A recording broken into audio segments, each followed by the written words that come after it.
والعاقبۃ للمتقین والصلاۃ والسلام علی افضل الانبیاء وسید المرسلین احمد الحامدین ومحمد المحمودین سیدنا وسید الاولین والآخرین محمد المبعوث رحمۃ للعالمین وعلی آلہ الطیبین الطاہرین وصحابہ الکاملین الواصلین والتابعین لهم بالإحسان إلى يوم الدين اما بعد فاعوذ باللہ من الشیطان الرجیم بسم اللہ الرحمن الرحیم هل يستوي الذین یعلمون والذین لا یعلمون صدق اللہ مولانا العظیم وصدق رسولہ النبی الکریم الامین ان اللہ وملائکتہ یصلون علی النبی یا ایھا الذین آمنوا صلوا علیہ وسلموا تسلیما درود پاک شوق دار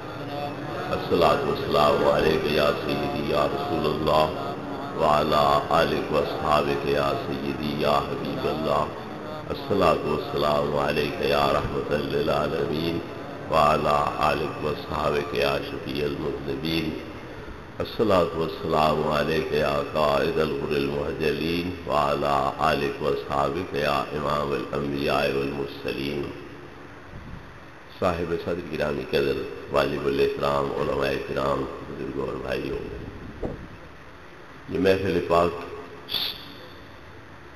حرام بال رکھو، یہ محفل پاک جس میں ہمیں حاضری کا شرف حاصل ہو رہا ہے، فہم دین کورس کے اختتام پر ان خوش نصیبوں کی حوصلہ افزائی کے لیے دستار بندی تقسیم اسناد کا یہ سلسلہ ہے، تو اللہ تبارک و تعالیٰ سے التجا ہے کہ اس طرح کے پروگرام ہمیں منعقد کرنے کی اللہ توفیق عطا فرمائے اور اپنی بارگاہ غیب سے ان کے لیے وسائل پیدا فرمائے اور ہماری قوم کو اس طرف مائل فرمائے کہ وہ بھی کوئی دین کا علم حاصل کرنے کی کوشش کریں اور اس میں محبت اور دلچسپی کا اظہار فرمائیں۔ اللہ تبارک و تعالیٰ نے علم کی فضیلت بیان کرتے ہوئے ارشاد فرمایا هل يستوي الذین یعلمون والذین لا یعلمون، کیا علم والے اور بے علم برابر ہو سکتے ہیں؟ ایک سوال ہے جس کا جواب ہونا چاہیے تھا کہ برابر ہو سکتے ہیں یا نہیں ہو سکتے ہیں، لیکن جواب نہیں دیا گیا۔ مقصد ہے کہ یہ جواب اتنا واضح تھا کہ ذکر کرنے کی ضرورت ہی کوئی نہیں کہ بے علم اور علم والے کا مقابلہ ہی کوئی نہیں، تناسب ہی کوئی نہیں، علم والے کے ساتھ بے علم کی کسی طرح پر برابری مصور ہو ہی نہیں سکتی، تو یہ جواب بالکل واضح تھا، اس لیے اللہ تبارک و تعالیٰ نے جواب ذکر نہیں فرمایا، صرف یہ ہے کہ علم والے اور بے علم کیا برابر ہو سکتے ہیں؟ ہر کوئی جانتا ہے کہ یہ برابر نہیں ہو سکتے ہیں۔ تو اللہ تبارک و تعالیٰ ارشاد فرماتا ہے یرفع اللہ الذین آمنوا منکم والذین اوتوا العلم درجات، ہم ایمان والوں کے اور جو علم والے ہیں ان کے درجات کو بلند فرماتے ہیں۔ تو پہلے ایمان ہونا چاہیے، اس کے بعد پھر علم دین ہونا چاہیے، تب اللہ تبارک و تعالیٰ کی بارگاہ میں کوئی درجہ مرتبہ اور مقام نصیب ہوتا ہے۔ علم اللہ رب العزت کی صفت ہے، اور جو اس علم میں جتنا آگے بڑھے گا وہ اللہ رب العزت کے گویا اس کمال کا اتنا ہی مظہر کامل بنے گا۔ اللہ تبارک و تعالیٰ نے فرشتوں کے سامنے اپنا ایک پروگرام ظاہر کیا کہ انی جاعل فی الارض خلیفہ، میں زمین میں اپنا ایک نائب بنانے والا ہوں، قائم مقام بنانے والا ہوں، تمہارا کیا مشورہ ہے، کیا رائے ہے، بناؤں نہ بناؤں؟ تو انہوں نے حضرت آدم اور حضرت انسان میں بچیاں اٹھا دیو کہ یا انہوں نے بندے بناؤ ہے، تھوڑے مدرسے دے طالب علم کتوں آئے ہوئے نہیں، بیٹے تسی اٹھی جاؤ، سائڈ تو ہو جاؤ، اٹھو اٹھو، جگہ چھوڑو، کھڑے ہو جاؤ، اٹھو، وہ بڑے اگے آ جاؤ، کوئی نہیں تھے توپاں کوئی نہیں چل رہی ہیں، میزائل چل رہے ہیں، بڑے اگے آ جاؤ۔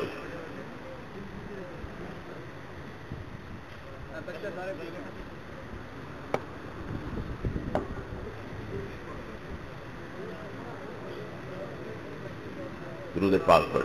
الصلاۃ والسلام علیک یا سیدی یا رسول اللہ وعلی آلک و صحابک یا سیدی یا حبیب اللہ. الصلاۃ والسلام علیک یا رحمۃ للعالمین وعلی آلک و صحابک یا شفیع المذنبین. اللہ تبارک و تعالیٰ نے اپنا پروگرام ملائکہ کے سامنے رکھا کہ میں زمین میں اپنا خلیفہ بنانے لگا ہوں. تو فرشتوں نے دیکھا کہ جس شخصیت کو پیدا کرنے کا اللہ رب العزت پروگرام بنا رہا ہے اس میں حرص ہوگا، جس کے تحت وہ ہر چیز اپنے اندر سمیٹنے کی کوشش کرے گا. سب کچھ میرا ہو، میرے قبضے میں ہو، میں ہر چیز کا مالک بنوں. اور اس میں غضب ہے، غصہ ہے. جو اس کے اندر رکاوٹ ڈالے گا وہ اسے ختم کر دے گا، قتل کر دے گا، تباہ کر دے گا. اس طرح پر خوریزی ہوگی، فساد ہوگا. رہ گیا عقل، تیسری قوت وہ ہے تو پھر 1 1 اور 2 11. تو پھر اکیلی عقل ان 2 ردی قوتوں کا مقابلہ کس طرح کر سکے گی؟ تو نتیجہ یقیناً یہی نکلے گا کہ زمین میں فساد پھیلے گا، خوریزی ہوگی، قتل و غارت ہوگی. اس لیے اپنا مشورہ کیا اتجعل فیہا من یفسد فیہا ویسفک الدماء. کیا تو زمین میں ایسی مخلوق کو پیدا کرنے لگا ہے جو زمین میں فساد پھیلائیں، خوریزیاں کریں، اور ہم موجود ہیں. وَنَحْنُ نُسَبِّحُ بِحَمْدِكَ وَنُقَدِّسُ لَكَ. ہم تیری تسبیح کرتے ہیں، تیری پاکیزگی بیان کرتے ہیں، تیری حمد و ثنا کرتے ہیں. ہمارے ہوتے ہوئے پھر اور کسی کی ضرورت کیا ہے؟ ہم ہر وقت تیری یاد کر رہے ہیں، اس لیے ہم ہی کافی ہے. یہ خلافت کا تاج پھر ملے تو ہمیں مل جائے. تو اللہ تبارک و تعالیٰ نے کیا فرمایا؟ انی اعلم ما لا تعلمون.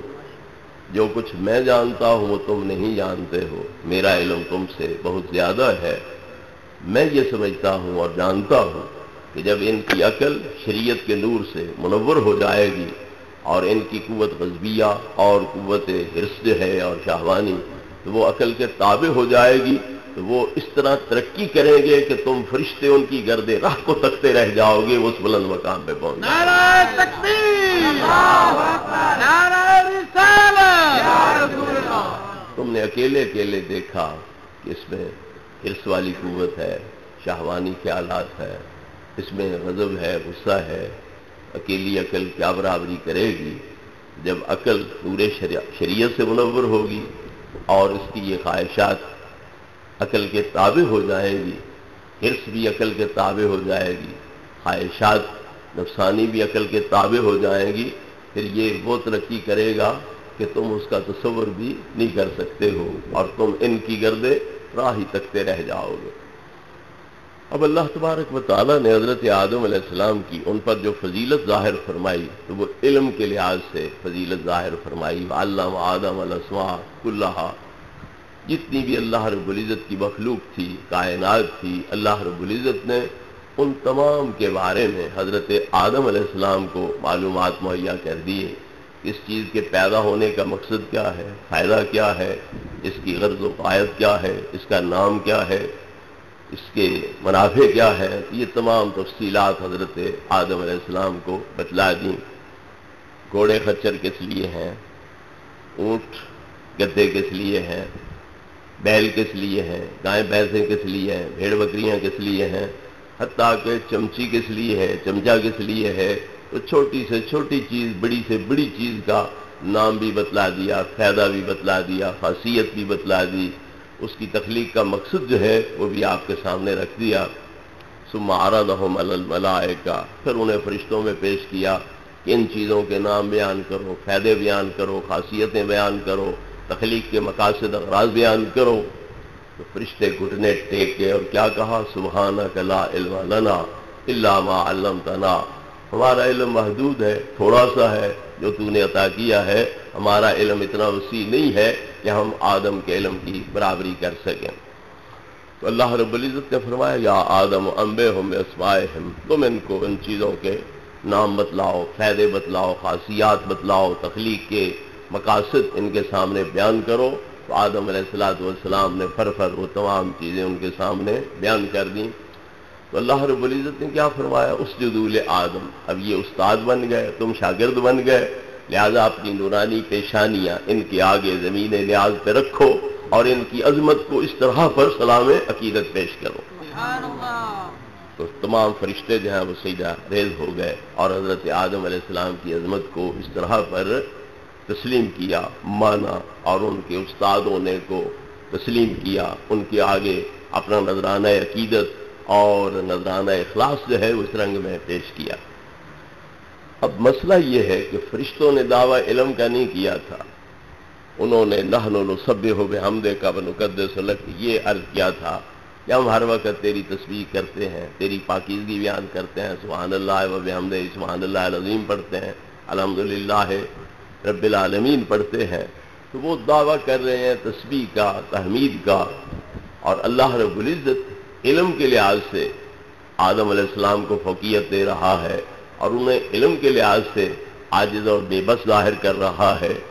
تو دعویٰ ان کا اور تھا، انہیں عاجز ثابت کیا جاتا، ضد کیا جاتا، معذور مجبور ثابت کیا جاتا، تو اس دعوے کے لحاظ سے جو دعویٰ انہوں نے کیا ہی نہیں ہے اس لحاظ سے کیوں انہیں مجبور معذور ثابت کیا جا رہا ہے؟ اللہ بتلانا یہ چاہتا ہے کہ میں نے خلیفہ بنانے کا ارادہ ظاہر کیا، اور خلیفہ وہ ہوتا ہے جو اصل کے صفات کا مظہر ہو، اور میری صفت عبادت کرنا نہیں کہ میں تسبیحیں پڑھوں، حمدیں کروں، عبادتیں کروں، میری صفت علم ہے۔ میرا خلیفہ بننے کے لائق وہ ہوگا جو علم کے لحاظ سے مخلوق سے ممتاز ہوگا۔ اس لیے اللہ تبارک و تعالیٰ نے آدم علیہ السلام کو صفت علم کے ساتھ ممتاز فرمایا، اور یہ وافر علم آپ کو عطا کر کے بتلایا کہ علم کی فضیلت کیا ہے، اور میرا خلیفہ وہی ہو سکتا ہے جو علم کے لحاظ سے دوسروں سے ممتاز ہوگا۔ تو پھر سب سے بڑے خلیفے اللہ رب العزت کے کون ہیں؟ نبی کریم علیہ الصلوۃ والتسلیم۔ لولاک لما خلقت الافلاک، محبوب اگر تم نہ ہوتے تو میں آسمان پیدا نہ کرتا۔ لولاک لما اکلت الغبراء ولا اذلت الخضراء، محبوب اگر تم نہ ہوتے تو نہ میں زمین کا فرش بچھاتا، نہ آسمان کا سائبان پھیلاتا۔ لولاک لما خلقت الدنیا، اگر تم نہ ہوتے تو میں دنیا پیدا نہ کرتا۔ لولاک لما اظہرت ربوبیت، محبوب اگر تم نہ ہوتے تو میں اپنا موجد ہونا، خالق ہونا، پالن ہار ہونا یہ بھی ظاہر نہ کرتا۔ انما خلقت الدنیا واہلها لأعرفهم منزلتک وکرامتک عندی، میں نے دنیا اور دنیا والوں کو پیدا اس لیے کیا ہے کہ جو تمہارا مقام محبوبیت ہے میرے ہاں وہ میں لوگوں پر ظاہر کروں۔ تو پھر جو اصلی مقصود ذات ہے پیارے مصطفیٰ کریم علیہ السلام کی، اور بڑے خلیفے ہیں، باقی تو آپ کے نائب ہیں، اس لیے اللہ نے عالم ارواح میں ان سے عہد لیا تھا کہ تمہاری نبوتیں رسالتیں اس وقت تک ہوں گی جب تک میرے اس محبوب کا ظہور نہیں ہوتا ہے۔ جب ان کا ظہور ہوگا، یہ تمہارے پاس پہنچ جائیں، تو پھر تم نے دعوے نبوتوں کے چھوڑنے ہوں گے، رسالتوں کے دعوے چھوڑنے ہوں گے، اپنے تاج و تخت چھوڑنے ہوں گے، اور اپنی نبوت بھی ان پہ نثار کرنا ہوگی، تاج و تخت بھی ان کے قدموں پہ قربان کرنے ہوں گے، اور ان کا امتی بھی بننا ہوگا، اور ان کے دین کا سپاہی بھی بننا ہوگا۔ وَإِذَا أَخَذَ اللَّهُ مِيثَاقَ النَّبِيِّينَ لَمَا آتَيْتُكُم مِّن كِتَابٍ وَحِكْمَةٍ ثُمَّ جَاءَكُمْ رَسُولٌ مُصَدِّقٌ لِّمَا مَعَكُمْ لَتُؤْمِنُنَّ بِهِ وَلَتَنصُرُنَّهُ، جب یہ محبوب آ جائے پھر تم نے اپنی نبوت رسالت کے دفتر سمیٹنے ہوں گے، دعوے نبوت رسالت کے چھوڑنے ہوں گے، تاج و تخت ان کے قدموں پہ قربان کرنے ہوں گے، اور ان کا امتی بھی بننا ہوگا، اور ان کے دین کا سپاہی بھی بننا ہوگا۔ حکم اللہ نے ہمیں بھی دیا ہے اقیم الصلاۃ، نماز قائم کرو، آتوا الزکوٰۃ، زکوٰۃ دو، لیکن پوچھا نہیں ہم سے کہ خان صاحب، مار صاحب، چودھری صاحب، رانا صاحب، شاہ جی پڑھو گے کہ نہیں پڑھو گے، زکوٰۃ دو گے کہ نہیں دو گے؟ میں نے حکم دے دیا ہے عمل کرو تو جنت دے دوں گا، نہیں تو دوزخ میں ٹھوس دوں گا، میرا کیا بگڑتا ہے؟ یہاں نہیں پوچھا، لیکن پیغمبروں سے پوچھا ہے اقررتم اخذتم علی ذلکم اصری، کیا اقرار کرتے ہو، اور جو بوجھ میں تمہیں اٹھوا رہا ہوں یہ بوجھ اٹھاتے ہو؟ ایک بندہ بہت بڑا پیر مغامنہ بیٹھا ہو، رنگیلے پلنگ پہ بیٹھا ہو، قالین بہترین اوپر بچھے ہوں، گاؤ تکیے لگے ہوں، وہ نیم دراز ہو کر بڑے ناز نخرے کے ساتھ لیٹا ہو، باقی لوگ زمین پہ بیٹھے ہوں، دو زانو تشہد کی صورت، تعظیم تکریم کے مجسمے بن کر، اوپر سے ایسی ہستی آ جائے کہ اس پیر صاحب کو پلنگ چھوڑنا پڑے، خالی کرنا پڑے، نیچے مریدوں کے اندر بیٹھنا پڑے، اس ہستی کو اپنی جگہ پیش کرنا پڑے، تو نفس پہ بوجھ پڑتا ہے نہیں پڑتا؟ نفس پہ یہ چیز گراں گزرتی ہے کہ نہیں؟ تو پھر کہیں ہواؤں پہ تخت اڑ رہے ہوں اور جن انسان چرند پرند درند ہر شے زیر فرمان ہو اور ماتحت ہو، اور پھر ایسی ہستی اوپر سے آ جائے کہ ساری سلطنتیں بھی قربان کرنی پڑیں، تاج و تخت بھی ان کے قدموں پہ نچھاور کرنے پڑے، اور امتی بننا پڑے، غلام بننا پڑے، تو نفس پہ بوجھ پڑتا ہے کہ نہیں پڑتا؟ اس لیے پوچھا کہ اقررتم اخذتم علی ذالکم، اس لیے کیا اقرار کرتے ہو کہ تیرے محبوب کی ہم غلامی اختیار کریں گے، امتی بنیں گے، دین کے سپاہی بنیں گے؟ قالوا اقررنا، سب نے بیک زبان کہا کہ ہم اقرار کرتے ہیں، فاشهدوا وانا معكم من الشاهدين، تم بھی ایک دوسرے پر گواہ ہو جاؤ اور میں بھی تمہارے ساتھ گواہوں میں سے ایک گواہ ہوں۔ تو پتہ چلا کہ اصلی خلیفے ہیں تو محبوب کریم علیہ الصلوۃ والتسلیم ہیں۔ تو جب اس خلیفے کو امتیاز حاصل ہے ملائکہ پر، تو علم کے لحاظ سے، اور اللہ رب العزت نے بتلایا کہ میری خلافت کا اہل وہ ہوگا جو علم میں نمایاں مقام کا مالک ہوگا، پھر جو سب سے بڑے خلیفے ہیں نبی کریم علیہ الصلوۃ والتسلیم، یہ بھی تمام پیغمبروں پر علم کے لحاظ سے ممتاز ہوں گے، تو تب بڑا خلیفہ بننے کا اعزاز ان کو حاصل ہو سکتا ہے۔ نعرہ تکبیر، نعرہ رسالت، علماء اہل امام ابن سنت۔ سیری علیہ رحمت فرماتے ہیں لَكَ ذَاتُ العلوم من عالم الغیب ومن حال آدم الاسماء، جس اللہ نے آدم علیہ السلام کو اسماء کا علم دیا تھا، وہ اللہ سارا ہی تمہارا ہو چکا ہے، تو جب سارا اللہ ہی تمہارا ہے تو اس کے سارے خزانے بھی تمہارے ہیں۔ ہارون الرشید نے اعلان کیا کہ میرے خزانوں کے دروازے کھل چکے ہیں، میرے درباریوں دوڑو لوٹ لو جو کچھ لوٹنا ہے۔ کالی کلوٹی لونڈی اٹھ کھڑی ہوئی اور اس نے ہارون الرشید کے کندھے پہ ہاتھ رکھ لیا۔ آپ نے کہا پگلی یہاں کیوں کھڑی ہے؟ جا لوگ درم دینار سونا چاندی لوٹ رہے ہیں، تو یہاں کھڑی ہے؟ اس نے کہا وہ خزانے کو لوٹ رہے ہیں، میں خزانے والے کو لوٹ رہی ہوں، میں نے خزانوں والے پہ ہاتھ رکھ دیا ہے، تو پھر جو جس پہ ہاتھ رکھے وہی اس کا ہے، تو پھر میں نے تجھ پہ ہاتھ رکھ دیا ہے، پھر تو میرا ہے۔ جب خزانوں والا میرا ہو گیا تو سارے خزانے ہی میرے ہو گئے۔ اللہ تبارک و تعالی محبوب کریم علیہ الصلوۃ والتسلیم کو اس سے بھی زیادہ علوم عطا فرمانے والا ہے، جتنے کہ آدم علیہ السلام، ابراہیم علیہ السلام اور 1,24,000 یکم و بیش پیغمبر کو عطا کیے، ان سب کے مجموعی علوم سے بھی اللہ تعالیٰ نے محبوب کریم علیہ السلام کو زیادہ علم عطا کیے۔ اللہ فرماتا ہے وَأَنزَلَ اللَّهُ عَلَيْكَ الْكِتَابَ وَالْحِكْمَةَ وَعَلَّمَكَ مَا لَمْ تَكُنْ تَعْلَمْ وَكَانَ فَضْلُ اللَّهِ عَلَيْكَ عَظِيمًا، اے محبوب ہم نے تم پہ کتاب نازل کی، حکمت نازل کی، اور جو کچھ بھی تم نہیں جانتے تھے وہ سب کچھ تمہیں جتلا دیا۔ علماء حضرات تشریف فرما ہے، ان سے پوچھئے اسماء اور ماں کے لفظ میں بہت بڑا فرق ہے۔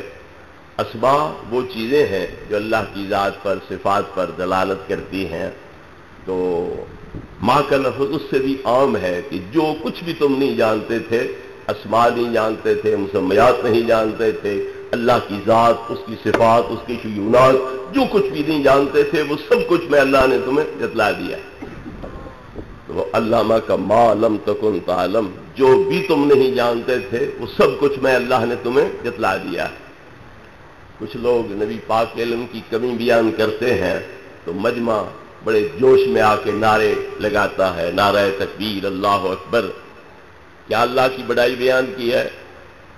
اللہ کا رسول جاہل ثابت ہو گیا، اللہ کا نبی بے علم ثابت ہو گیا، تو ان اللہ کے بندوں سے پوچھتا کوئی نہیں کہ نبی کریم علیہ السلام اگر شاگرد ہیں تو اللہ کے، اور تو کسی کے شاگرد ہیں کوئی نہ، تو جس کا شاگرد فیل ہو جائے یا جاہل نکلے، بے علم نکلے، بے خبر نکلے، اس استاد کی عزت افزائی ہوتی ہے یا اس کی عزت میں کمی آتی ہے؟ یا تو کوئی اور استاد ہو نبی کریم علیہ السلام کا، جب صرف اور صرف اللہ استاد ہے، علامہ کا ما لم تکن تعلم، میں اللہ نے تمہیں سکھلایا اور وہ کچھ سکھلایا جو تم نہیں جانتے تھے، پھر اللہ کے اس دعوے کو تم جھٹلا رہے ہو، اللہ رب العزت کی توہین کر رہے ہو۔ اللہ فرماتا ہے کہ اتنا زیادہ علم میں نے تمہیں کیوں دیا؟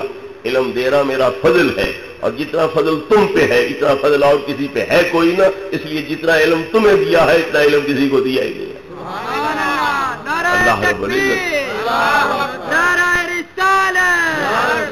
اللہ رب العزت کہ ناز فرما رہا ہے کہ میں نے آپ کو علم دیا، میں نے آپ کو عالم بنایا، میں نے سب کچھ سکھلایا. اگر ہم تنقیدیں کرتے ہیں، علم میں کوتاہی ثابت کرتے ہیں، تو ہم اللہ کی ذات کو نشانہ بنا رہے ہیں. بہرحال محبوب کریم علیہ الصلوۃ والتسلیم کو اللہ رب العزت نے سب سے زیادہ علم عطا فرمایا. تو علم اللہ کی صفت ہے، اور اللہ رب العزت اپنے پیغمبران کرام کو اور اپنے پیاروں کو یہ عطا فرماتا ہے. اور محبوب کریم علیہ الصلوۃ والتسلیم نے علماء کرام کو انبیاء علیہ السلام کا وارث قرار دیا ہے. العلماء ورثۃ الانبیاء، جو علماء ہیں وہ انبیاء کے وارث ہیں. تو انبیاء اللہ رب العزت کے قائم مقام ہوئے علم کے اندر، اور علماء انبیاء علیہ السلام کے قائم ہوئے علم کے اندر. تو پھر نتیجہ کیا نکلے گا؟ اللہ کے خلیفے نبی اور نبیوں کے خلیفے وارث علماء. تو نتیجہ کیا نکلا کہ اللہ کے خلیفے اور اللہ کے علم کے وارث ہیں تو وہ علماء امت ہیں، علماء کرام ہیں.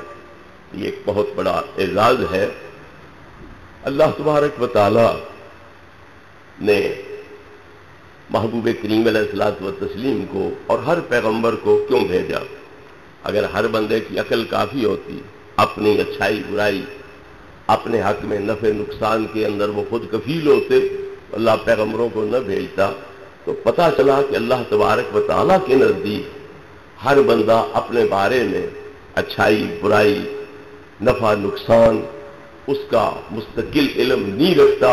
اس لیے اللہ تبارک و تعالیٰ نے پیغمبران کرام کو بھیجا. پہلے انہیں پڑھاتا ہے، سکھلاتا ہے، انہیں جتلاتا ہے، پھر لوگوں کے پاس ان کو بھیجتا ہے کہ لوگوں کی تربیت تم جا کے کرو. ہم جو کچھ دنیا میں ہے یہ تو سوچ سکتے ہیں کہ ہمارے حق میں مفید کیا ہے، مضر کیا ہے، لیکن اس سے آگے بھی کوئی مراحل ہیں. قبر میں جانا ہے، وہاں بھی کچھ ذمہ داریاں ہیں، کچھ سوال ہوں گے، ان کے جواب دینے ہوں گے. وہ قبر بھی جنت کا باغ بھی بن سکتی ہے ہمارے لیے، دوزخ کا تنور بھی بن سکتی ہے. پھر وہاں سے اٹھایا جانا ہے، میدان قیامت میں حاضر کرنا ہے، وہاں حساب و کتاب ہونا ہے. اس کے بعد پھر مستقل ٹھکانہ یا جنت بننی ہے یا دوزخ بننا ہے. اس لیے اللہ تبارک و تعالیٰ نے پیغمبران کرام کو بھیجا. تو وہ صرف دنیا سکھانے کے لیے نہیں آتے کہ لوگوں کو بتلاؤ کمائی کے طریقے کیا ہیں، زندگی کے اندر دنیا میں سہولیات کے ذرائع وسائل کیا ہے، بلکہ وہ آخرت سنوارنے کے لیے، قبر سنوارنے کے لیے جن چیزوں کی ضرورت ہے وہ بیان کرنے کے لیے تشریف لاتے ہیں. اسی لیے دنیاوی معاملہ ہوتا تو نبی کریم علیہ السلام فرما دیتے انت عالم بامور دنیاکم، دنیا کے معاملے تم جانو، آپ نمٹاؤ، میں تمہیں قبر کے معاملے، آخرت کے معاملات جو ہیں ان سے آگاہ کرنے کے لیے آیا ہوں، اور یہ بتلانے کے لیے کہ قبر میں کامیابی یا قیامت میں کامیابی کا ذریعہ وسیلہ کیا ہے، میں وہ تمہیں بیان کروں گا. حضرات گرامی، ایک بندہ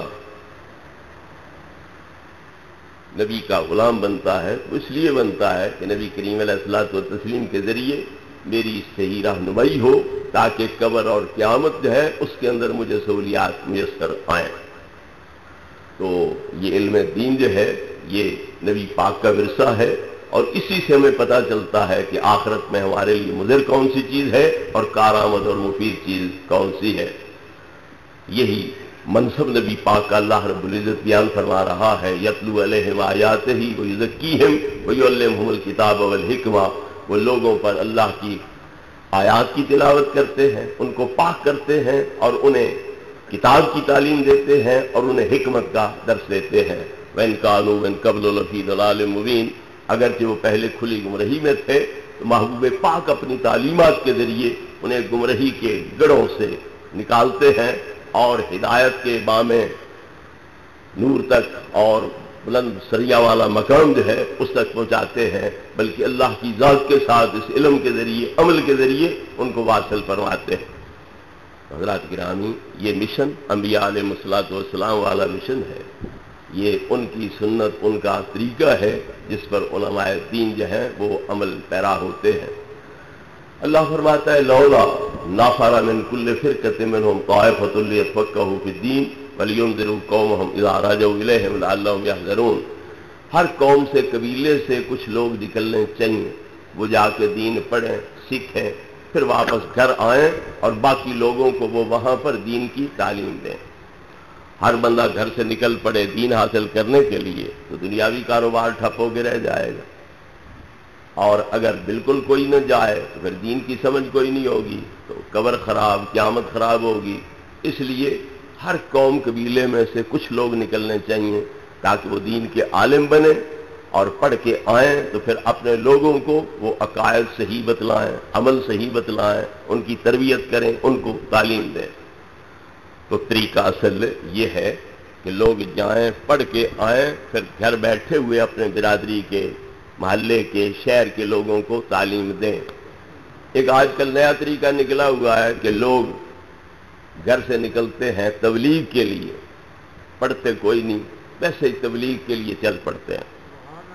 بھیڑوں کی چھڑی پھینکی، ہل کی چھڑی پھینکی، چارے والی دراتی پھینکی اور چل پڑا، کدھر؟ تبلیغ کے لیے جا رہے ہیں۔ اس ظالم پہلے پڑھ تو صحیح، پھر تبلیغ کے لیے جانا۔ تو نے پڑھا تو ہے کچھ نہ، تبلیغ کیا کر رہا ہے؟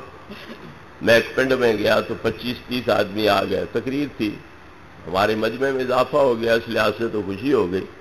تو نماز میں پڑھ رہا تھا، تو اگرچہ مجھے بھی نہیں پڑھنی آتی، لیکن اس صاحب نے بالکل مجھ سے بھی گئی گزری نماز پڑھی، نہ رکوع صحیح، نہ تشہد صحیح، نہ قومہ صحیح، کچھ بھی نہیں۔ تو میں نے اسے پوچھا، حضرت یہ کیا پڑھا ہے؟ یہ نماز تو نہیں ہے، یہ پتہ نہیں کیا شے ہے جو تو نے پڑھی ہے۔ تو پاگلوں کی طرح میری منہ کی طرف دیکھنے لگ گیا کہ پتہ نہیں یہ کیا کہتا ہے معلوم۔ ادھر امیر صاحب بولے، یہ آپ کی بولی نہیں سمجھتا ہے۔ میں نے کہا اردو، پنجابی، فارسی، عربی، شدبد یہ مجھے آتی ہے، اس کے علاوہ مجھے کوئی نہیں آتی۔ یہ کون سی بولی بولتا ہے؟ یہ بنگلہ دیش سے آیا ہے، بنگلہ بولی بولتا ہے۔ تجھے بنگلہ آتی ہے؟ کچھ مجھے آتی ہے۔ اچھا تو یہ ساتھ تمہارے کیا کر رہا ہے؟ یہ پڑھ رہا ہے۔ عجیب بات ہے، روزانہ 5، 6، 7، 10 کو سفر بھی کرنا ہے، لکڑیاں بھی اکٹھی کرنی ہے، چائے بھی پکانی ہے، کھانا بھی پکانا ہے، سفر کی تھکان بھی ہے، پھر نئی جگہ ہے، نئے انتظام بھی کرنے ہیں۔ تو یہاں کیوں اسے لیے پھرتے ہو؟ اپنے مدرسے میں سے بٹھاؤ، وہاں رات دن ایک کر کے جلدی جلدی پڑھ لے گا، پھر تبلیغ کے لیے چل پڑے گا۔ نہیں، وہ پیسے خرچ کرتا ہے نا تو اس کا ثواب بھی ہو جاتا ہے۔ وہاں مدرسے میں رکھ کے اسے پابند کر دو کہ اپنے خرچے پہ پڑھ، اپنا کھا اور پڑھ ہم سے، خرچہ ادھر کراؤ۔ ضروری ہے کنڈکٹروں کو دلواؤ تو ثواب ملتا ہے، اگر اپنا کھائے اپنے پیسوں سے پھر پڑھے پھر ثواب کوئی نہیں ملتا۔ پھر یہ تو مرکز والے ہی جانتے ہیں کہ انہوں نے کیوں انہیں ہمارے ساتھ بھیجا ہوا ہے۔ یہ طریقہ بڑا غلط طریقہ ہے کہ پہلے تبلیغ شروع کر دی، بعد میں پڑھنا شروع کر لیا۔ لوگوں کو پتہ چلے 25-30 علماء تشریف لائے ہیں تبلیغ فرمانے کے لیے، اور حقیقت میں کوئی ایک آدھ ہوگا جو وہ بھی اندھوں میں کانا راجا ہوگا، باقی سارے ہی اندھے ہوں گے۔ تو اس طرح کا کھاتا غلط ہے۔ پہلے کچھ لوگ جائیں مدارس میں، جا کے اطمینان سکون سے پڑھیں، پھر آ کے گھر بیٹھیں، اپنے علاقے میں بیٹھیں اور ان لوگوں کو وہاں تعلیم دیں، ان کے عقائد کی اصلاح کریں، ان کے اعمال کی اخلاقی اصلاح کریں۔ یہ صحیح طریقہ ہے جو قرآن پاک بتلا رہا ہے اور نبی کریم علیہ الصلوۃ والتسلیم نے بتلایا۔ تو حضرات گرامی، آپ سن رہے تھے طالب علم کی کیا فضیلت ہے، کیا درجہ اور مقام ہے۔ حدیث پاک میں آتا ہے ان الملائکۃ لتضع اجنحتها رضا لطالب العلم۔ جہاں دین کا طالب علم جا رہا ہوتا ہے تو فرشتے اس کے پاؤں کے نیچے اپنے پر بچھا دیتے ہیں۔ اللہ رب العزت کے فرشتے اس کے پاؤں کے نیچے اپنے پر بچھاتے ہیں، اس طرح اس کی عزت اور تکریم یہ کرتے ہیں۔ اور نبی کریم علیہ الصلوۃ والتسلیم فرماتے ہیں تدارس العلم ساعۃ من اللیل خیر من احیائها، رات میں 1 گھنٹہ بیٹھ کے علم دین پڑھا لینا، یہ ساری رات ایک ٹانگ پہ کھڑے ہو کے عبادت کرنے سے افضل و اعلیٰ۔ علم دین کی اہمیت یہ بیان کی گئی ہے۔ نبی کریم علیہ الصلوۃ والتسلیم ارشاد فرماتے ہیں کہ جو بچہ بھی گھر سے نکلتا ہے علم دین حاصل کرنے کے لیے اور اللہ کی رضا کی خاطر وہ علم دین حاصل کرتا ہے، اور وہ دوران طالب علمی مر جاتا ہے، فَبَيْنَهُ وَبَيْنَ النَّبِيِّينَ دَرْجَةٌ وَاحِدَةٌ، وہ طالب علم جو طالب علمی کے دوران مر رہا ہے اور تکمیل نہیں کر سکا ہے، اس کا درجہ کیا ہوگا؟ انبیاء کے بعد وہ دوسرے مقام پر ہوگا۔ انبیاء کا مقام کتنا اونچا ہے، ان کا مرتبہ کتنا بلند ہے، یہ انبیاء علیہ السلام کے بعد دوسرے درجے پہ آ جائے گا۔ بینہ و بین النبیین درجۃ واحدہ، اس طالب علم میں اور انبیاء علیہ السلام کے درمیان ایک درجہ۔ تو جو نہیں تکمیل کر سکا وہ انبیاء کے بعد ہے دوسرے درجے میں، تو جو تکمیل کر لیں اور دین کی خدمت کرتے رہیں، تبلیغ کرتے رہیں، تعلیم دیتے رہیں، آگے لوگوں کو پڑھاتے رہیں، ان کی اخلاق درست کرتے رہیں، ان کے اعمال درست کرتے رہیں، اخلاقی تربیت دیتے رہیں ان کو، پھر ان کا مقام کیا ہوگا؟ وہ طالب علم سے پیچھے ہوں گے۔ اس کا مطلب یہ ہوا کہ وہ انبیاء علیہ السلام کے پہلوؤں میں جگہ پائیں گے، وہ کریم ذاتیں ان کو اپنے پہلوؤں میں جگہ عطا کریں گے۔ طالب علم ان کے بعد دوسرے درجے میں ہوگا، اور جو ایسے علماء ہوں گے وہ انبیاء کرام علیہ السلام کی معیت اور رفاقت کے ساتھ پہراور ہوں گے۔ حضرات گرامی، ایک طالب علم کا جو سونا ہے اس نیت پر کہ میں راحت حاصل کر لوں تاکہ پھر سبقوں کا تکرار کروں، سبق یاد کروں، تو وہ سونا بھی عبادت بن جاتا ہے۔ ابو ہریرہ رضی اللہ تعالیٰ عنہ دین کے ایک ایسے ہی طالب علم تھے، تو نبی کریم علیہ الصلوۃ والتسلیم نے ان کو تہجد کی چھٹی دے رکھی تھی۔ یہ عشاء کے بعد جو ہم 2 رکعت نفل پڑھتے ہیں، صرف ان 2 نفلوں کے یہ پابند تھے، تہجد کے پابند نہیں تھے کہ تو حدیثیں یاد کرتا ہے لہذا تیرے لیے وہی بڑی عبادت ہے، تو صرف یہ 2 رکعت نفل پڑھ لیا کر، باقی تہجد کی تیرے لیے ضرورت کوئی نہیں ہے۔ اس طرح کی سہولت نبی کریم علیہ الصلوۃ والتسلیم کی طرف سے انہیں عطا فرمائی گئی ہے۔ میرے بزرگوں اور بھائیوں، اگر تو ہم نے ہمیشہ اسی دنیا میں رہنا ہے، آگے کوئی جہان نہیں، کوئی زندگی نہیں، کوئی نفع نقصان کی توقع میں نہیں، پھر تو ہم دنیاوی علوم بھی حاصل کریں اور دنیاوی ترقیاں بھی کریں، کوٹھیاں بنائیں، زمینیں خریدیں، باغ لگائیں، یہ وہ۔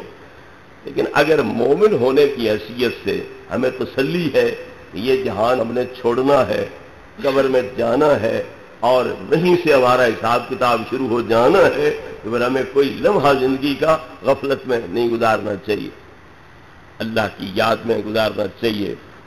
حضور پیر سیال خواجہ شمس العارفین رضی اللہ تعالیٰ عنہ فرماتے ہیں، دنیا کا جو بھی کام رہ جائے دوبارہ ہو سکتا ہے، مگر جو سانس غفلت میں گزر جائے اس کی قضا نہیں دی جا سکتی۔ کیوں؟ باغ لگانا تھا، اس سال نہیں لگا، اگلے سال لگ جائے گا، کوٹھی بنانی تھی، اس سال نہیں بنی، اگلے سال بن جائے گی۔ لیکن جو سانس غفلت میں گزر گیا، نہ وہ سانس پلٹ کے آئے گا، نہ جو اس میں اللہ کا ذکر کرنا تھا وہ ذکر ہو سکے گا۔ تو اس لیے غفلت میں گزرے سانس کی قضا نہیں دی جا سکتی، باقی ہر کام جو ہے وہ دوبارہ ہو سکتا ہے۔ حضرات گرامی، ہمارا یہ جو علم ہے یہ بہت بڑی عبادت ہے، اور اس کو حاصل کر کے اس کے مطابق عمل کرنا یہ بہت بڑی سعادت ہے، جس نے حضور غوث پاک رضی اللہ عنہ کے بارے میں میرے برادر عزیز مولانا محمد سہیل صاحب آپ کے سامنے بیان فرما رہے تھے۔ محبوب کریم علیہ الصلوۃ والتسلیم فرماتے ہیں کہ جو دین میں لے کر کے تمہارے پاس آیا ہوں، یہ اس طرح ہے جس طرح کہ بارش ہوتی ہے، جس طرح بارش ہوتی ہے یہ دین اس طرح پر ہے۔ آگے فائدہ اس سے کون اٹھائے گا؟ جس میں صلاحیت ہوگی، استعداد ہوگی، فائدہ وہ اٹھائے گا، جس میں صلاحیت استعداد نہیں ہوگی وہ فائدہ نہیں اٹھائے گا۔ اگر ایسی زمین ہے کہ جو بارش کا ہر قطرہ جذب کرتی ہے، اچھی زمین ہے، فصل اگانے والی زمین ہے، تو پھر وہ زمین آپ کی سرسبز شاداب ہو جائے گی، گھاس اگیں گے اس میں، فصلیں اگیں گی اس میں، انسان فائدہ اٹھائیں گے، جانور فائدہ اٹھائیں گے، تو زمین آپ بھی سرسبز شاداب ہو گئی، اور انسانوں کے لیے، جانوروں کے لیے بھی وہ کارآمد ثابت ہو رہی ہے۔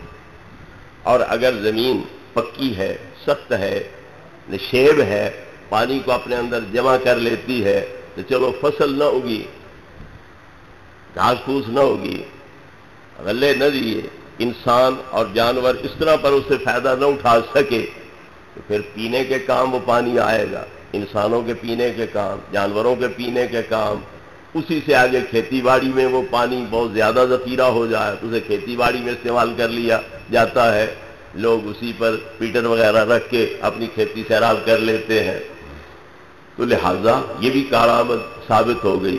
اور اگر اونچے پہاڑ ہیں اور خشک ہیں، سخت پتھر ہیں، کوئی مٹی وغیرہ نہیں ملی ہوئی، تو پانی اوپر بارش کا برسے گا تو ادھر ادھر بہہ جائے گا، الٹا نیچے سیلاب آ جائے گا، نیچے بھی تباہی پھیلائے گا، وہ آپ بھی فائدہ کوئی نہیں اٹھائے گی جگہ اور دوسروں کے لیے نقصان کا باعث بھی بن جائے گی۔ تو جن کے دل نرم ہوتے ہیں، جو اس شریعت کے علم کو جذب کرتے ہیں اور پھر اللہ کا ڈر خوف ان کے دل میں پیدا ہوتا ہے، وہ اس شریعت کے مطابق عقیدے رکھتے ہیں، عمل کرتے ہیں اور پھر محنتیں کرتے ہیں، مجاہدے کرتے ہیں، تو وہ اس پہلی زمین کی طرح ہوئے جس نے بارش کا ہر قطرہ اپنے اندر جذب کیا، خود بھی سرسبز و شاداب ہوئے اور انسانوں کی حیات کا موجب بھی بنے اور جانداروں کی حیات کا موجب بھی بن گئے۔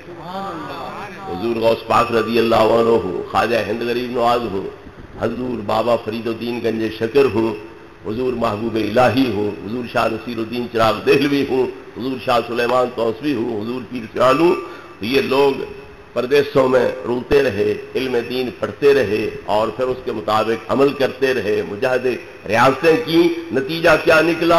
خود بھی اس شریعت کی برکت سے سرسبز و شاداب ہوئے اور جس پہ نگاہ کرتے گئے اسے بھی کامیاب بناتے گئے اور اس کو بھی منزل مقصود تک واصل فرماتے گئے۔ یہ اس پہلی زمین کی مانند ہے، اور جو ہم جیسے بے عمل عالم ہیں لوگوں کو واعظ نصیحت کرتے ہیں، تو چلو شریعت کے اس آب حیات سے خود فائدہ انہوں نے اس طرح کا نہ اٹھایا جس طرح اللہ کے ولیوں غوثوں قطبوں نے اٹھایا، لیکن اس آب حیات کو اپنے اندر ذخیرہ کیا، لوگوں کو صحیح عقائد بیان کیے، لوگوں کو صحیح اعمال بیان کیے، انہوں نے سن کے عمل کیا تو وہ تر گئے اور ابدی حیات جو ہے وہ پا گئے۔ اس طرح ان کے لیے یہ حیات کا موجب بن گئے، ان کے لیے نجات کا موجب بن گئے اور ترقی کا موجب بن گئے۔ یہ دوسری زمین کی مانند ہو گئے۔ اور جو گمراہ لوگ ہوتے ہیں وہ یہ علم دین پڑھتے ہیں تو الٹی مت ان کی ہوتی ہے، وہ خود بھی فائدہ نہیں اٹھاتے بلکہ دوسروں کے لیے بھی تباہی کا موجب بن جاتے ہیں۔ تو بحمدہ تعالی علماء اہل سنت وہ عمل بھی کرتے ہیں اور لوگوں کے عقائد بھی درست کرتے ہیں، اعمال بھی درست کرتے ہیں، تو خود بھی فائدہ اٹھاتے ہیں اور دوسروں کو بھی فائدہ پہنچاتے ہیں اور ان کی نجات کے باعث بنتے ہیں۔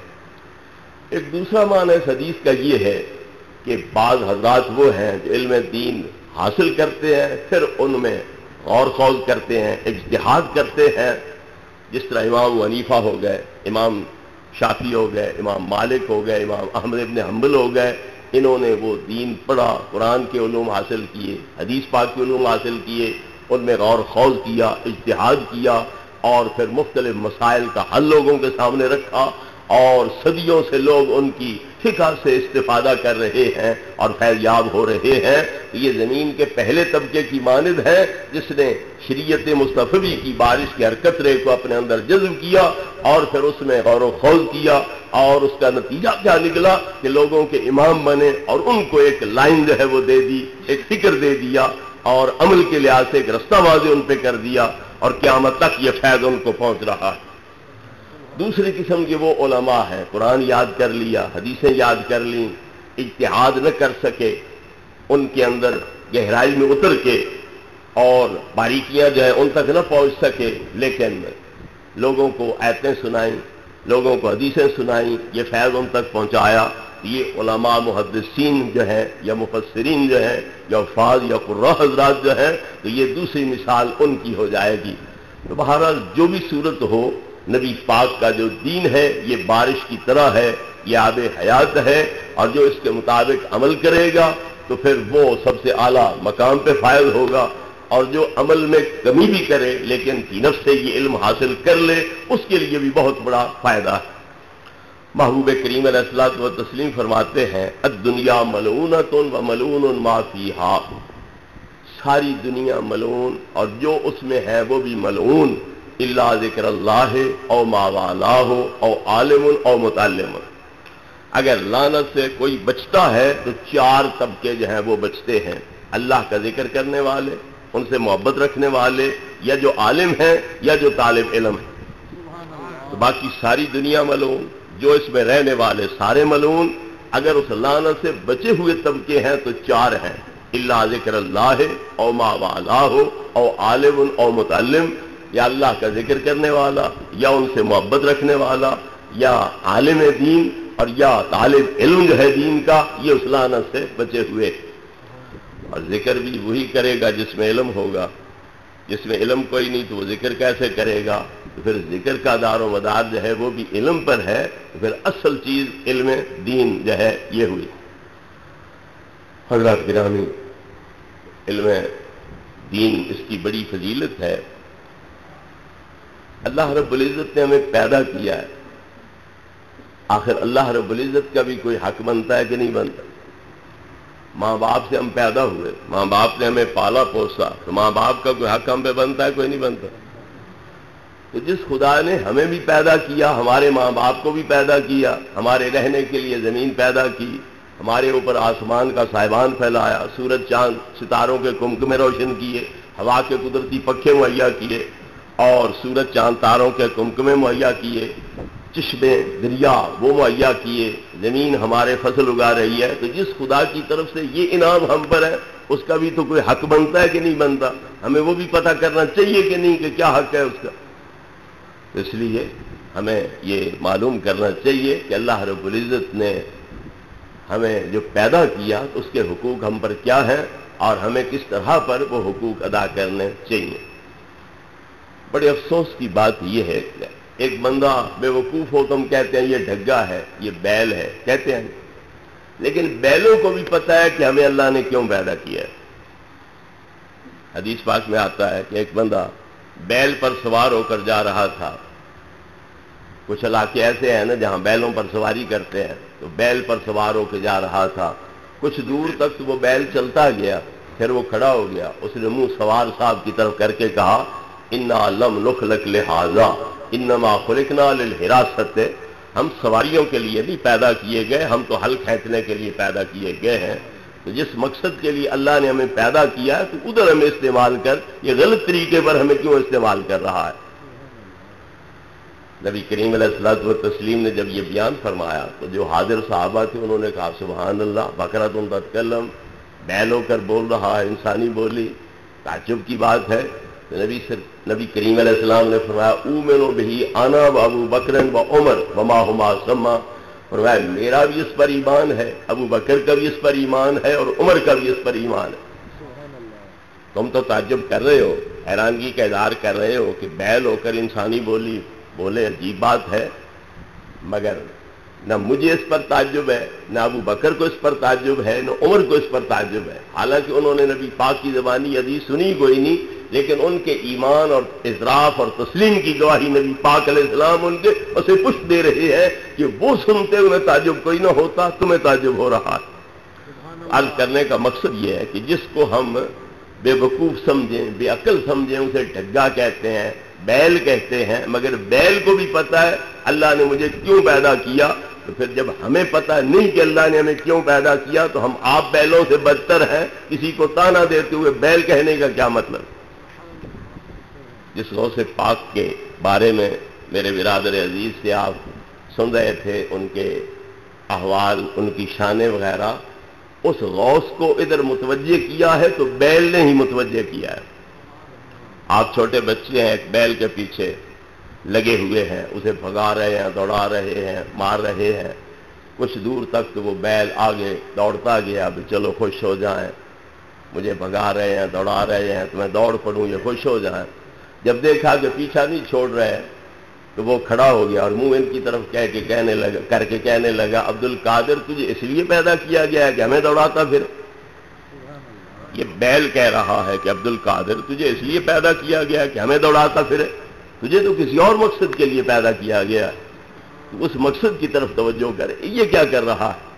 تو آپ بیل کی زبانی یہ بات سن کے کانپنے لگ گئے، گھر گئے، مکان کی چھت پہ چڑھے گیلان شہر میں، تو جب مغرب کی طرف نگاہ دوڑائی تو عرفات کا میدان بھی سامنے تھا اور موجود حاجی بھی سامنے تھے۔ آپ کے ایران کے شہر گیلان سے آپ مکہ شریف، عرفات اور اس کے اندر موجود حاجی، وہ سارے آپ دیکھ رہے تھے۔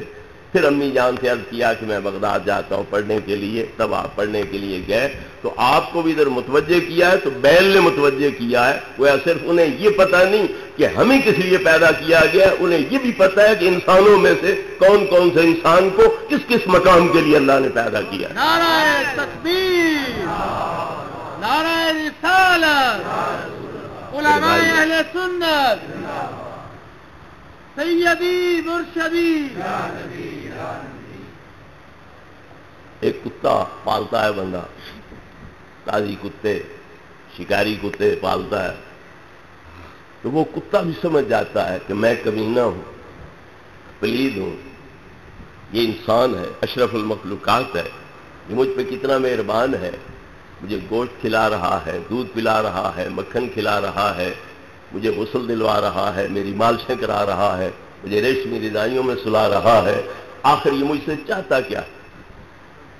وہ بھی سمجھ جاتا ہے کہ یہ مجھ سے شکار کرانا چاہتا ہے، یہ کام لینا چاہتا ہے، تو پھر وہ مالک کے ڈوری نکالنے پر، مردہ بلانے پر خرگوش کے پیچھے دوڑتا ہے کہ نہیں دوڑتا؟ جب وہ خرگوش کو پکڑنے لگا ہو، دبوچنے لگا ہو اور وہ بلا لے موتی واپس آ، تو کتا اس شکار کو چھوڑ دیتا ہے نہیں چھوڑ دیتا؟ واپس آ جاتا ہے کہ نہیں آتا؟ اگر وہ خرگوش کو پکڑ لیتا ہے تو پھر اسے مارتا نہیں، کھاتا نہیں، پکڑ کے بیٹھ جاتا ہے یا واپس مالک کے پاس لے آتا ہے، تو اسے بھی سمجھ آ جاتی ہے کہ مالک کے یہ انعام مجھ پہ کیوں ہیں، یہ احسانات مجھ پہ کیوں ہیں، وہ مجھ سے شکار کروانا چاہتا ہے، تو مجھے تو کھانے پینے کا وہ گھر سے دے رہا ہے، میری خوراک خرگوش نہیں ہے، یہ شکار میں نے کرنا ہے تو اس کے لیے کرنا ہے، تو وہ پکڑ کے واپس اس کے پاس لائے گا یا پکڑ کے بیٹھ جائے گا کہ مالک آئے اور میرے منہ سے چھڑا لے اسے۔ کہ کتے کو سمجھ آ جائے کہ مالک نے ہمیں کیوں پیدا کیا ہے اور ہمیں پتہ کوئی نہ چلے کہ مالک نے ہمیں کیوں پیدا کیا ہے، تو اس سے بڑی افسوسناک صورت کیا ہو سکتی ہے؟ میرے بھائیوں، اللہ تبارک و تعالیٰ فرماتا ہے وَمَا خَلَقْتُ الْجِنَّ وَالْإِنسَ إِلَّا لِيَعْبُدُونِ، میں نے جن و انسانوں کو کیوں پیدا کیا کہ میری عبادت کریں۔ اگر عبادت علم ہوگا تو کریں گے، جب علم ہی نہیں ہے، نماز کیسے پڑھنی ہے، روزہ رکھنا کب ہے، چھوڑنا کب ہے، کن کن چیزوں سے اجتناب کرنا ہے، زکوٰۃ کتنا حصہ دینا ہے، کس کس چیز کی دینی ہے، حج کے صورت میں لازم ہے، اس کے ارکان کیا ہے، طریقہ کیا ہے، تو جب تک علم نہیں ہوگا تو یہ عبادت کیسے کرے گا؟ تو لہذا بنیادی چیز جو ہے تو وہ علم دین کا حصول ہے۔ تو جو لوگ اس مقصد کو سمجھ لیتے ہیں اور اس کے مطابق عمل کرتے ہیں، پھر اللہ رب العزت کو کوئی ترقی وہ نہیں دیتے ہیں، وہ ترقی آپ پاتے ہیں، اپنا فائدہ جو ہے وہ حاصل کرتے ہیں۔ اور یہ بات بھی بڑی عجیب ہے، ہم کسی مستری کو کہیں کہ تو ہمارا کام کر، مکان بنا، وہ کہے ہمیں اتنی پیشگی دے دو، میں مہینے بعد تمہارے کام پہ آ جاؤں گا، آپ 4-5 ہزار روپیہ اسے پیشگی دے دیتے ہو، مہینے بعد کیا وہ 6 ماہ سال بعد بھی تمہارے کام پہ نہیں آتا، تو تم نے کہیں فتویٰ لینے کے لیے کوئی نہیں جانا، نہ بھاوڑے شریف کے مدرسے سے رجوع کرو گے، نہ سیال شریف رجوع کرو گے، نہ گولڈے شریف رجوع کرو گے، نہ اور کسی فتوے والی جگہ پر اس نے جو کھایا ہمارا پیسہ وہ حلال کھایا کہ حرام کھایا، تم آپ ہی مفتی قاضی بن جاؤ گے کہ اس نے خنزیر کھایا، اس نے سور کھایا، یہ حرام خور ہے، لگاؤ گے فتویٰ کوئی نہیں؟ جو تمہارا کھائے اور تمہارا کام نہ کرے وہ تو ہے حرام خور، تو پھر کبھی سوچا کہ کسی کا ہم بھی کھا رہے ہیں؟ سبحان اللہ۔ کبھی یہ سوچا کہ کسی کا ہم بھی کھا رہے ہیں اور جو اس نے کام ذمہ لگایا وہ ہم نہیں کر رہے ہیں، تو ہم حلال خور بن رہے ہیں یا حرام خور بن رہے ہیں؟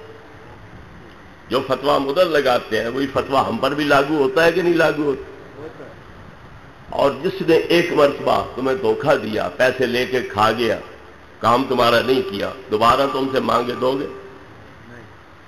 نہیں، اعتبار ختم ہو گیا، اعتماد اٹھ گیا ہے، نہیں دیتے ہیں۔ لیکن جس کریم سے ہمیں واسطہ ہے اس کا حکم مانے نہ مانے روزی بند کرتے، تو کتنی شرم کی بات ہے کہ وہ حکم نہ مانے جانے کے باوجود روزی اسی طرح جاری رکھے ہوئے ہے کہ تو میرا کہنا مان نہ مان، اپنا فرض پہچان نہ پہچان، مجھے تو پیدا کرنے کی لاج ہے، میں تو تجھے پالتا رہوں گا، یہ تیری مرضی، تو شرم کر نہ کر، میرے پالنے کی لاج رکھ نہ رکھ، میں تو تجھے پالتا ہی رہوں گا۔ نعرہ تکبیر، اللہ تبارک و تعالیٰ فرماتا ہے رسالت، یا ایھا الانسان ما غرک بربک الکریم، تیرے پالنے والا بڑا کریم ہے تو تو مغرور کیوں بنتا جا رہا ہے؟ اس کا کرم دیکھ اور اپنی طرف سے تواضع کر، عاجزی کا اظہار کر، نہ کہ اکڑتا چلا جائے اور فرعون بنتا چلا جائے۔ تو اس کریم کے کرم پر دھوکہ نہ کھا، اور تو بھی ذرا سوچ کہ میرے اوپر جو اتنے انعام ہے اس مولا کے، تو مجھ سے چاہتا کیا ہے، مجھے کرنا کیا چاہیے؟ اور پھر لطف کی بات یہ ہے کہ وہ فرماتا ہے کھا میرا کر اپنے لیے۔ اگر ہم سارے اعلیٰ درجے کے متقی بن جائیں تو اللہ کی خدائی میں مچھر کے پر جتنی ترقی نہیں ہو سکتی۔ اگر ہم سارے بدماش، گنڈے، لچے، فرعون نعوذ باللہ کیوں نہ بن جائیں، اللہ کی خدائی میں، الوہیت میں مچھر کے پر جتنی کمی واقع نہیں ہو سکتی۔ کہ اللہ رب العزت کی نہ ترقی اس میں ہے، نہ تنزل اس میں ہے۔ یہ اگر بھلائی ہے تو بھی ہماری ہے، گھاٹا اور نقصان ہے اگر تو بھی ہمارا ہے۔ اور اللہ تبارک و تعالی کے حکم کی اگر تعمیل کرتے ہیں تو پھر اللہ رب العزت ہمیں اس مقام پہ پہنچاتا ہے۔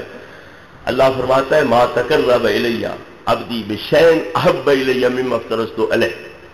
میرے قریب آنے کا اگر سب سے کوئی محبوب تر ذریعہ ہے تو وہ فرضوں کی ادائیگی۔ ہماری عادت ہوتی ہے شب برات آ گئی تو نفلوں پہ زور لگا لیا، معراج کی رات آ گئی تو نفلوں پہ زور لگا لیا، 27ویں رمضان کی آ گئی، لیلۃ القدر کا گمان ہے تو اس میں زور لگا لیا نفلوں پر۔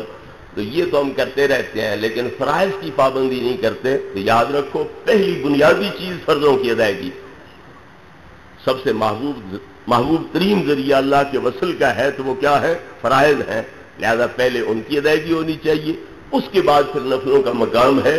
اور اللہ فرماتا ہے کہ ما تقرب الی عبدی بشیء احب الی مما افترضت علیہ ولا یزال عبدی یتقرب الی بکثرۃ النوافل حتی احببتہ۔ فرضوں کے بعد پھر نفلوں کی کثرت جب بندہ کرتا ہے تو میں اسے اپنا محبوب بنا لیتا۔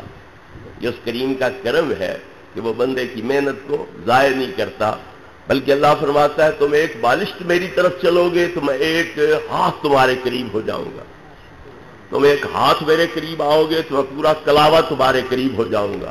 ومن اتانی یمشی اتیتہ ہرولۃ، کوئی پیدل چلتے ہوئے میری طرف آئے گا تو میری رحمت دوڑ کے اسے اپنی آغوش میں لے لے گی۔ اللہ تبارک و تعالی بڑا کریم ہے، بڑا مہربان ہے۔ حدیث پاک میں ہے کہ جب اللہ کسی بندے کو اپنا محبوب بنا لیتا ہے تو جبریل امین کو پکار کے فرماتا ہے انی احببت فلانا فاحببہ، میں نے فلاں بندے کو اپنا محبوب بنا لیا ہے لہذا تو بھی اس کا محب بن اور اسے اپنا محبوب بنا۔ اللہ حکم دے تو مجال ہے جبریل کی کہ وہ محبت نہ کرے، وعد کرتا ہے حضور میرا بھی وہ محبوب ہے، میں بھی محب ہوں۔ میں اتنا قدر کافی نہیں، ساتوں آسمانوں میں منادی کر کہ فلاں بندے کو اللہ نے اپنا محبوب بنا لیا ہے لہذا تم سارے اس کے ساتھ کیا کرو؟ محبت کرو۔ ساتوں آسمانوں کے اندر منادی ہو رہی ہے، رب جلیل کرا رہا ہے، حضرت جبریل کر رہے ہیں ٹوٹی پھوٹی چٹائی پہ بیٹھنے والے کی، پرانے بوسیدہ پھٹے کپڑے پہننے والے کی، پراگندہ بالوں والے کی، مٹی سے اٹے ہوئے بدن والے کی شان کیا اجاگر ہو رہی ہے کہ رب منادی کرا رہا ہے، جبریل کر رہا ہے، اور آسمانوں کے ساتوں گنبد اس سے گونج رہے ہیں کہ فلاں بندے کو اللہ نے محبوب بنا لیا ہے۔ اے آسمان کے اندر بسنے والے نورانی مخلوق، تم بھی اس کے محب بن جاؤ سارے کے سارے۔ پھر حکم ہوتا ہے اب زمین پہ جا اور وہاں کسی اونچی جگہ پہ کھڑے ہو کر ندا دے کہ اے زمین والو دل کی کھڑکیاں کھول کے سن لو کہ فلاں کو اللہ نے محبوب بنا لیا ہے لہذا تم سارے کے سارے اس کے محب بن جاؤ۔ فَيُودَعُ لَهُ الْقَبُولُ فِي الْأَرْضِ، وہ ساری زمین کے اندر اور ہر چیز کے نزدیک مقبول اور محبوب بن جاتا ہے۔ آپ حضرات کو یاد ہے علماء کرام کی زبانی بارہا آپ نے سنا کہ حضرت سفینہ دشمن کی قید میں تھے، وہاں سے بھاگ نکلے، خلاصی پانے میں کامیاب ہو گئے، جنگل میں پہنچے، تنہا ہے، تلوار کوئی نہیں، نیزہ کوئی نہیں، تیر کمان کوئی نہیں، شیر نے دیکھا انسان ہے، خالی ہاتھ ہے، بڑا پیارا لقمہ ہاتھ آ گیا ہے، وہ گرجتے ہوئے حملہ آور ہونے لگا۔ تو حضرت سفینہ نے سوچا کہ اور ہتھیار تو ہے کوئی نہ، تلوار کوئی نہیں، نیزہ کوئی نہیں، تیر کمان کوئی نہیں، اور مادی ہتھیار تو ہے کوئی نہ، اور یہ جنگل کا بادشاہ ہے، جس طرح کرے کر سکتا ہے، مگر کم از کم میں اسے تعارف تو کرا دوں کہ اگر تو یہاں کا بادشاہ ہے تو کسی بادشاہ کی غلامی کا توق میرے گلے میں بھی۔ کیا کہا؟ یا ابا الحارث انا مولا رسول اللہ. وہ شیر ذرا خیال کر کے عملہ کرنا، میں رسول اللہ کا غلام ہوں. انا مولا رسول اللہ، میں رسول اللہ کا غلام ہوں. حدیث پاک میں آتا ہے فبصبص لہ الاسد. جب یہ لفظ سنے حضرت سفینہ کی زبانی تو وہ شیر جو نگلنے کے لیے حملہ آور ہو رہا تھا وہ ان کے قدموں پہ گر پڑا، پاؤں چاٹ رہا تھا، جوتے چاٹ رہا تھا، دم ہلا رہا تھا اور زبان حال سے کیا کہہ رہا تھا؟ اگر تم رسول اللہ کے غلام ہو تو ہم ان کے غلاموں کے بھی غلام. نہ میں نے جا کے وہاں تبلیغ کی تھی، نہ علامہ وسیم احمد صاحب نے تبلیغ کی، نہ برادر عزیز مولانا محمد سہیل صاحب نے وہاں تبلیغ کی، نہ رائے بنڈ والوں نے وہاں جا کے تبلیغ کی. تو کیسے پتا چل گیا جنگل کے شیر کو کہ کوئی رسول اللہ بھی ہے؟ اسے تو کسی نے نہیں کہا تھا کلمہ پڑھو، شیر کو کسی نے کہا ہے کلمہ پڑھو، تو کیسے پتا چل گیا کہ کوئی اللہ کا رسول بھی ہے؟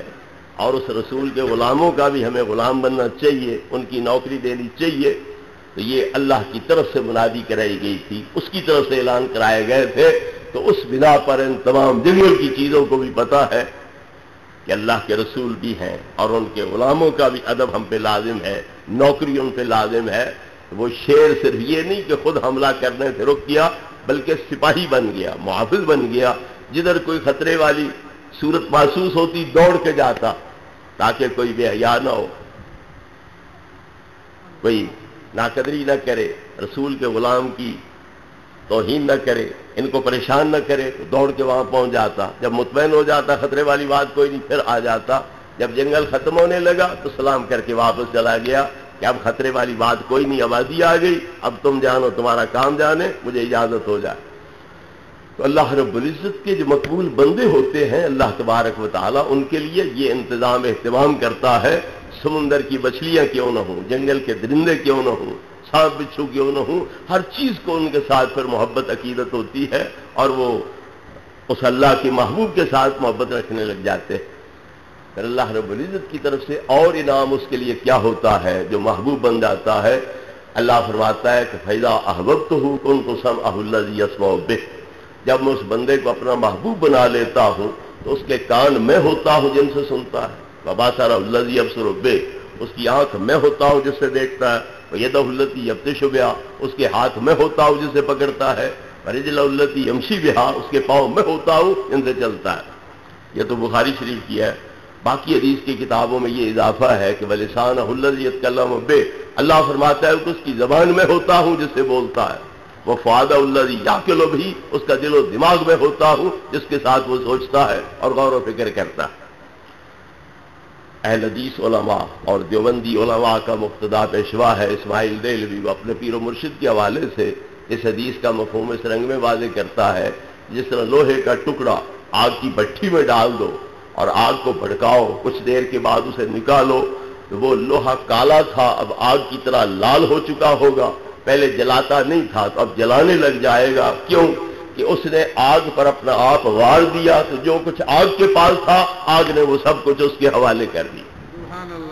اپنا حسن ظاہر بھی دے دیا، باطنی تاثیر بھی دے دی. وہ کالا تھا اسے لال بنا دیا، جلاتا نہیں تھا اسے جلانے کی طاقت جو ہے وہ مل گئی. تو اگر آگ کی ذات پر لوہے کا ٹکڑا اپنا آپ وار دیتا ہے تو آگ اپنا سب کچھ اسے دے دیتی ہے. تو جو اللہ کی پیدا کردہ آگ ہے اگر وہ اتنی سخاوت کر سکتی ہے تو جو اس آگ کا خالق و مالک ہے تو اس کے نام پر اپنے آپ کو مٹا دیتا ہے اور اپنی ہستی کو وار دیتا ہے تو پھر وہ اسے کیوں نہ اپنی صفات کا مظہر اور نمونہ بنائے گا. اسی لیے امام راضی علیہ رحمت فرماتے ہیں کہ جب بندے کے کان اللہ کے نور سے منور ہو جاتے ہیں تو سمع القریب والبعید. جس طرح قریب سے سنتا ہے اسی طرح دور سے سنتا ہے. وَإِذَا صَارَ نُورُ جَلَالِ اللَّهِ بَصَرًا لَهُ رَأَى الْقَرِيبَ وَالْبَعِيدَ. جب اللہ کا نور اس کی آنکھوں میں سماتا ہے تو جس طرح قریب سے دیکھتا ہے اسی طرح دور سے دیکھتا ہے.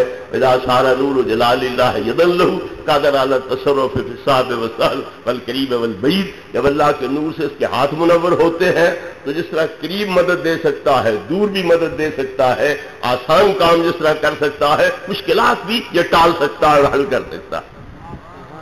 تو لہذا یہ علم دین پڑھ کے ہم اس پہ عمل کریں تو اس میں ہمارا بھلا ہے، اللہ بھی خوش ہو جائے گا، نبی پاک بھی خوش ہو جائیں گے، اور فائدہ اس کا نہ اللہ کو پہنچے گا نہ نبی پاک کو۔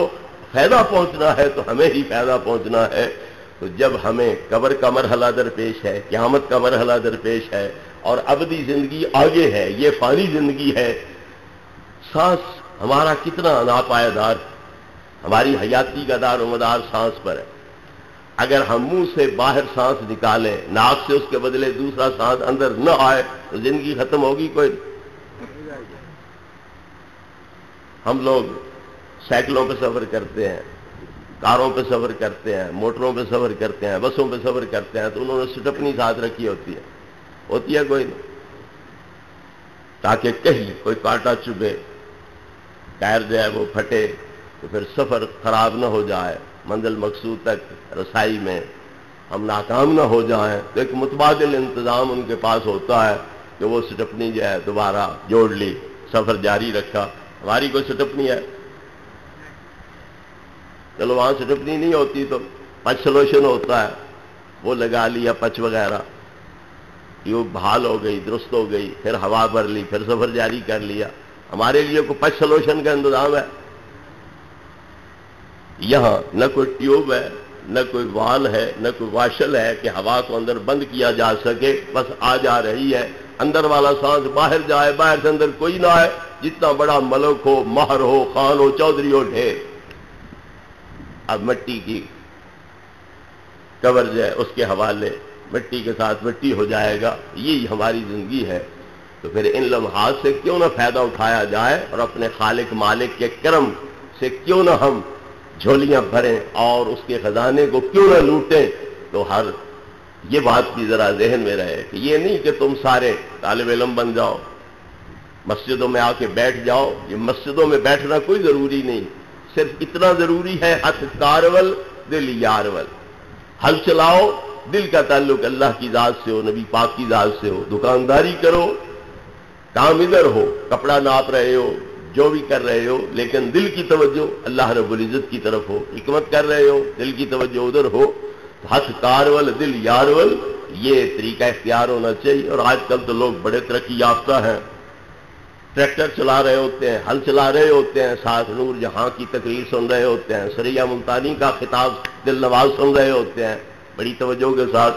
تو اگر وہ ہو سکتا ہے تو قرات کی ٹیپیں بھی تو ہو سکتی ہیں، تقریروں کی ٹیپیں بھی تو ہو سکتی ہیں، اللہ اللہ بھی تو ہو سکتی ہے، وہ بھی تو ساتھ کام چل سکتے ہیں۔ اس لیے یہ زندگی کا سرمایہ بڑا قیمتی سرمایہ ہے، اور یہ ضائع نہیں جانا چاہیے۔ علم دین حاصل کرو، اس کے مطابق عمل کرو۔ اللہ تبارک و تعالی مجھے بھی، آپ حضرات کو بھی توفیق عطا فرمائے۔ اور یہ جو بزرگان دین ہمارے مشائخ ہیں، حضور خواجہ خواجگان خواجہ معین الدین چشتی اجمیری ہیں، حضور غوث اعظم شیخ عبد القادر جیلانی ہیں، حضور خواجہ بہاؤالدین نقشبند ہیں، حضور شیخ شہاب الدین سہروردی ہیں، باقی مشائخ اعظام، یہ ہمارے سامنے ایک مثالیں موجود ہیں کہ جنہوں نے علم پڑھا، عمل کیا، ان کو کیا مقام ملا، کہ صدیاں بیت گئی ہیں تو ان کے اب بھی لوگوں کے ذہنوں پر اور دلوں پر راج ہیں، حکومتیں ہیں۔ لوگ ماں باپ کی قبر نہیں تلاش کر سکتے، لیکن وہاں حاضریاں روز دے رہے ہوتے ہیں۔ ادھر ماں باپ کے لیے فاتحہ انہیں یاد نہیں رہتی، لیکن ادھر ہر وقت پڑھ کے ثواب پیش کر رہے ہوتے ہیں۔ تو جس طرح دنیا کا دستور ہے، زر زر کشد در جہاں گنج گنج، پیسہ پیسے کو کھینچتا ہے، تو ان کی نیکی جو اپنی ذاتی تھی وہ اس نیکی کو بھی کھینچ رہی ہے۔ جس طرح پیسہ تمہارا ذاتی دوسروں کا پیسہ کھینچتا ہے، تو ان کی ذاتی نیکی ہماری نیکیوں کو اپنی طرف کھینچ رہی ہے۔ تو اگر ہم بھی اس طرح کی نیکی کر لیں گے تو پھر ہو سکتا ہے لوگ ہمیں بھی نیکی پہنچائیں، ثواب پہنچائیں۔ اس لیے اللہ رب العزت کو راضی کرنا چاہیے اور مقصد تخلیق کو سمجھنا چاہیے، اور وہ تبھی ہوگا جب علم دین پڑھا جائے گا۔ اللہ رب العزت مجھے اور آپ کو توفیق عطا فرمائے۔ وآخر دعوانا ان الحمدللہ۔